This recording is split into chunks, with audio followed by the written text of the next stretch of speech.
Magandang araw sa inyo lahat, Mike Padua here at nandito ulit tayo sa ating tropical weather analysis ng araw po ng Lunes hanggang Miyerkules, Mayo 10 hanggang 12, 2021 at itong Tagalog version ay pinaglilingkod sa inyo ng Typhoon 2000. Umpisa natin ang update, ito ang ating latest GovSat, simula na yung araw na ito ng Lunes hanggang bukas Martes.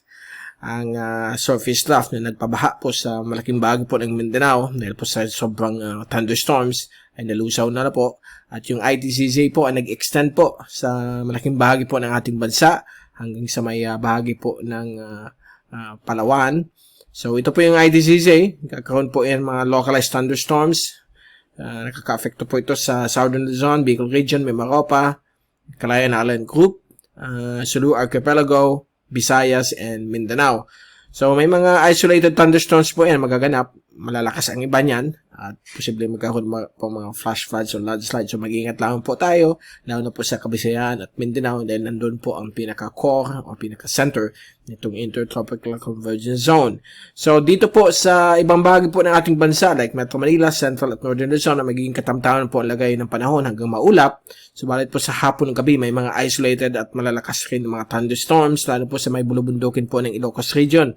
So, mag-ingat lang po kayo sa mga biglaang pong mga kidlat at mga possible na mga flash floods. Pero pag meron po tayo itong mga localized thunderstorms, lalo sa Kamaynilaan, prone po yan sa biglaang paglakas ng ulan, pagbagsak ng mga lalakas na ulan, dulot po ng mga paglug at pagkidlat, posible po magkakaroon po ng mga flash floods sa mga flood-prone areas ng Kamaynilaan. So mag-iingat lang po kayo. Samantala, may naka-embed po ditong panibagong LPA. Nasa labas pa naman po ito ng Philippine Area of Responsibility. Halos hindi po kumikilos. Unti-unti po ito nagde-develop. Naka-embed po ito sa Intertropical Convergence Zone na hanggang dito po sa may Marshall Islands. Ang haba niya. So dito po namumuo po ang mga LPAs na posibleng maging bagyo. But ang good news po, base po sa reliable computer models, yung American at European model, hindi po siya nagpapakita na magiging bagyo so far as of this time. So, hindi pa natin alam for the next few days kung may biglaang development. We will keep you updated. So, yan po si 96W. As of this time, for the next 24 hours hanggang bukas ay nasa low ang chances na mag-develop po ito. So, less than 35% ang probability. Okay, ang init po ng temperatura, yung talagang mainit pa rin po kahit po may IDCZ. But ito po yung mga ulan sa hapon o gabi ay nagpapababa po ng temperatura sa ating lugar. At ang heat index ay pwede pa rin umabot ng 40 plus. Dahil po nasa kalagitnaan na po tayo ng tag-init.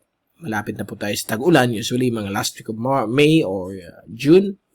Although yung temperatura po, medyo mainit pa rin po dahil nasa direct rays of the sun tayo.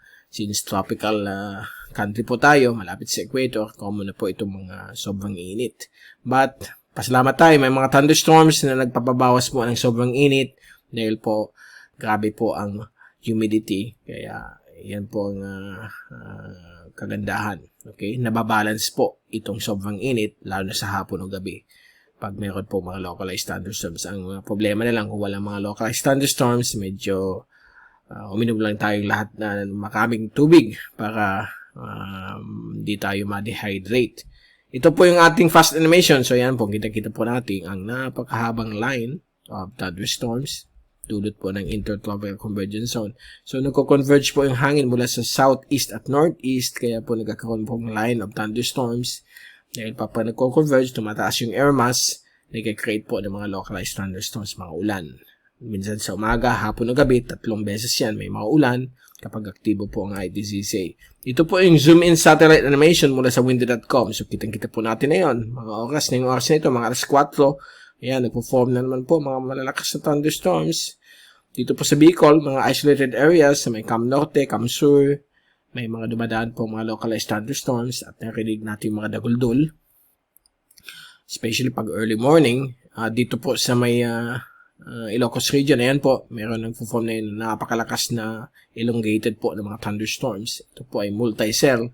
Dito rin po sa Mindanao at Visayas. So mag-ingat lang po sa mga flash floods at mga kikilat o mga kidlat. Okay? Kikilat is the Bicol word. Since taga-Bicol po tayo. So, okay, ito po yung ating rainfall accumulation forecast mula sa European model from windy.com.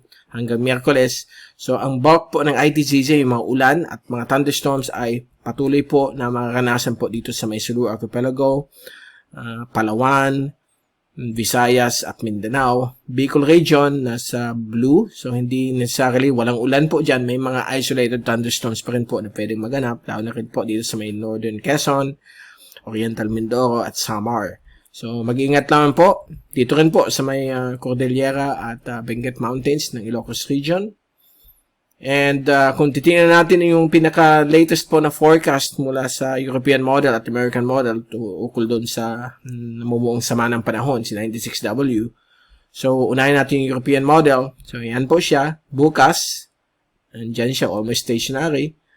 Wednesday, gagalaw na po siya. Papasok ng PAR bilang LPA. Posibleng maging active. But, so far dito, usually kasi conservative models. Pag hindi masyadong active, sa reality, pwedeng active. So, babantayin po natin itong LB na ito. Posibleng maglandfall po sa Eastern Mindanao, lalo na sa may Davao region on Saturday afternoon. So, inasahan po mga pag-ulan dyan, mga possible mga pagbabaha dahil po sa mga lalakas na thunderstorms na magkakos po ng mga flash floods at landslides. So, mag-ingat po. Sunday, ayan po, malulusaw na po sa island of Mindanao itong LPA na ito. Now, ganun din po ang American model. Ito po, isi-switch natin. Stationary siya bukas. Papasok siya ng PAR. Wednesday, or bukas rin, pwedeng pumasok. Thursday, papalapit na rin sa Eastern Mindanao, sa may Davao region o Northern Caraga. Medyo mas mataas yung tracking niya. So, somewhere between Caraga and Davao region ang possible landfall niya sa Sabado. Okay? Sabado ng umaga o hapon o gabi. Magbabago po yung forecast itong LPA.